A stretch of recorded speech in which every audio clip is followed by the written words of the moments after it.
RuPaul breaks silence on GOP drag queen hate and still believes in the power of love. Well, it can't be lost on you what's going on around the country, and it can be really disheartening to see how people in that community are being treated. What's your best advice? What do you say to young kids and people who are? It's such a tragedy how our country has become so divided, and it really breaks my heart. I pray for our country and the world, really, and I still believe in the power of love. So what I say to everyone is, don't lose faith in the power of love. RuPaul Charles has said he still believes in the power of love despite a global increase in anti-LGBTQ+ and anti-drag hate. On Friday, December 16th, the Drag Race host made an appearance on NBC's Today Show, where he discussed anti-LGBTQ+ sentiment across the U.S. The Emmy-winning drag queen's words follow the LGBTQ+ advocacy organization GLAAD publishing a report which highlights threats against drag events in the U.S. this year. According to the report, there have been at least 141 protests and significant threats against drag events. They cited incidents targeting drag events in 47 states, with Texas being the state responsible for 20 of the protests and threats. During the discussion, RuPaul told Today's Hoda and Jenna Bush that he was most proud of the success of his competition series contestants. RuPaul previously slammed attempts to condemn drag shows. However, on the Late Late Show, he said that banning children from going to drag shows is a diversion tactic. RuPaul's Drag Race launched in 2009 and has so far won 26 Emmy Awards. Just this past weekend in Texas, Murray and Peter's Drag Race Christmas, which features a lot of the drag stars from RuPaul's Drag Race, had an armed protest outside of it. The event markets itself as friendly for everyone, but with adult content. So that way parents can make their own informed decision on whether to bring their children.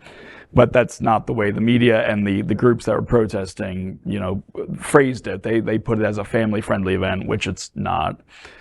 Well, and you have to admit that there's an interesting dichotomy here, because Drag Race is, as they said, a multiple Emmy Award-winning program with an audience made up of large ratings of LGBTQ+, and straight folks. Oh, a lot of straight. Some of whom I'm guessing probably live, in Texas. Or might be married to one of the protesters. That's really, and yet the self-hating, militant closet cases that make up the Proud Boys are out there loudly protesting, actually protesting maybe too much, because, they want to sort of cast a beam of suspicion, don't want to cast a beam of suspicion on their proclivity. I was at a drag show, a drag brunch this past weekend, and a very well-known one, but it occurred to me at some point, I thought, oh, am I going to see protesters?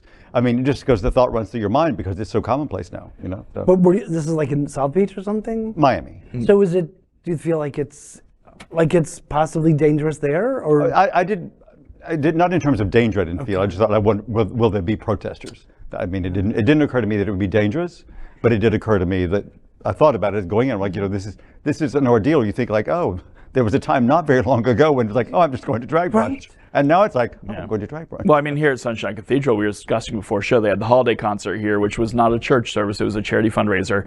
And it's gone viral on TikTok because they did a version of Sam Smith's Unholy talking about Mama kissing Santa Claus. Was it the mistletoe's fault? Like, it's a silly, fun thing, and it's a fundraiser, but people are having a fit. And then, of course, during Advent, our Reverend Darrell, Dr. Watkins, has been doing a drag queen Bible story hour, which is amazing. So I'm actually surprised we haven't had protests here, because there's a time and a place where drag is not appropriate for kids, and there's also a time and place where it is. If you're going to a drag queen story hour, they're not doing cartwheels in bikini. Right. Like, yeah, like it's they're sitting there reading stories. Right. But right.